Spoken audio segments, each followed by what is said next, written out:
Hello everybody, this is Old Soldier. Today we're going to talk about an item that's not super sexy, but is probably one of the most important aspects of emergency survival, and that's water collection, water purification. So the human body is chiefly made up of water, and generally you can only last 3 days without water. So other than oxygen and hope, it's probably one of the most important commodities there is. So, everybody, if you're really serious about thinking about preparation for emergency, you really have to ask yourself, what's your water plan? Firearms are sexy, and knives and boots and all that stuff is great and all that stuff as well, but water is really important. Here, well, first and foremost, what's your water source? Are you on a well? Do you have alternate means of collecting water? One of my alternate means is here, and it's a rain barrel. This is a Fisker's rain barrel. I installed it myself, and believe me, folks, if I can do it, anybody can do it. Please be sure to check the laws where you live, because in all places, due to water rights, it's not legal, which is sad to say, but it's just the way it is. Until relatively recently, where I live, it was not legal, and they do place restrictions on how much water you can collect. But this is the Fisker's water barrel. We've had it for a couple years. It's worked great for us.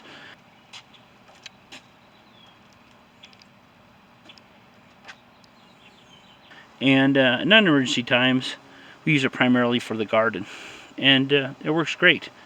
So, it's an uncertain world. Why not have another alternate way, even if you are on a well, to collect water? And this is one way. Ironically, as I filmed this, it's starting to rain, but you can see where I have the rain diverter, also from Fisker's, leads the hose into the rain barrel, and once the rain barrel is full, it'll force the water back into the downspout. Has worked great for us.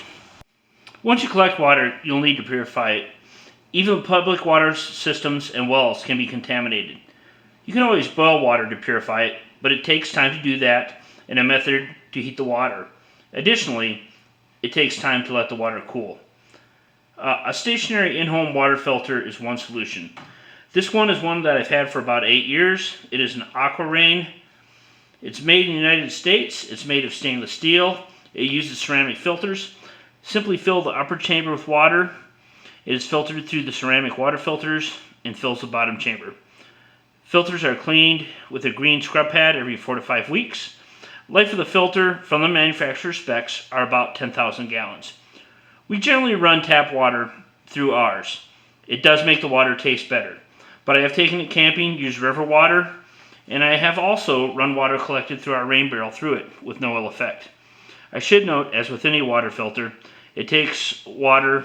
If the water that you're filtering is extremely dirty, pre-filtering it with, say, through a coffee filter or a white t-shirt in emergency will extend the life of the filter.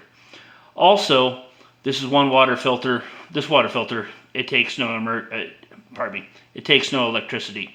Another popular brand of water filters are Berkey's. They are probably the most popular brand, but I don't have any first-hand experience with them.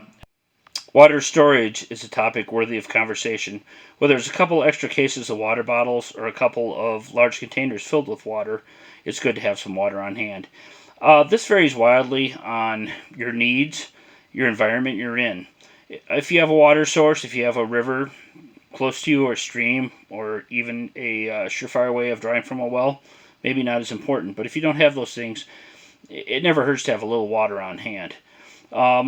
It's properly held 1 gallon a day per person, but and that's for drinking and hygiene.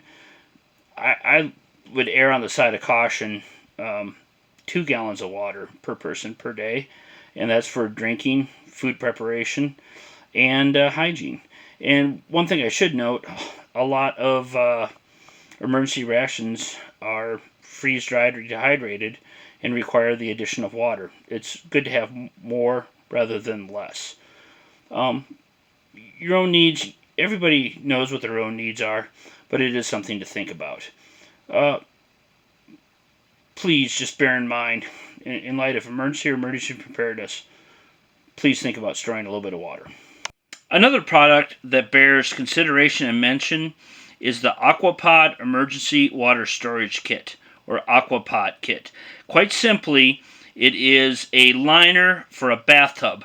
So people have frequently heard if there is an emergency or you have advance notice of an emergency to fill their bathtubs with water, that's fine, but the water will not be fit to drink. There are contaminants. So quite simply, this fits in your bathtub and you fill it with water, and then there is a mechanism to distribute the water out of the bathtub. Inexpensive, good option. If you do have advance notice that you might be losing public water and it's still fit to drink, this is something to think about. Personal filters are something else that need to be taken into consideration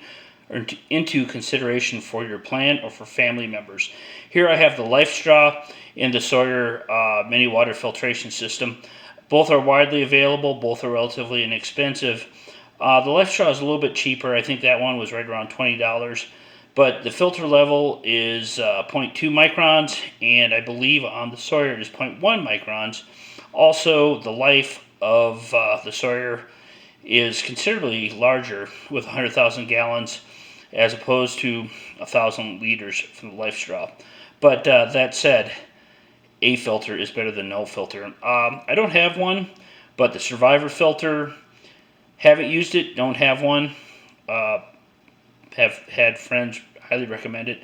Also, some of the Hydro Blue products seem to be solid, and I have used some of those, and they seem to work quite well. Anyway, look, one thing I want to stress. Water is important. It should be an integral part of your emergency preparations. This video, hopefully, it gives you something to think about. This is Old Soldier out.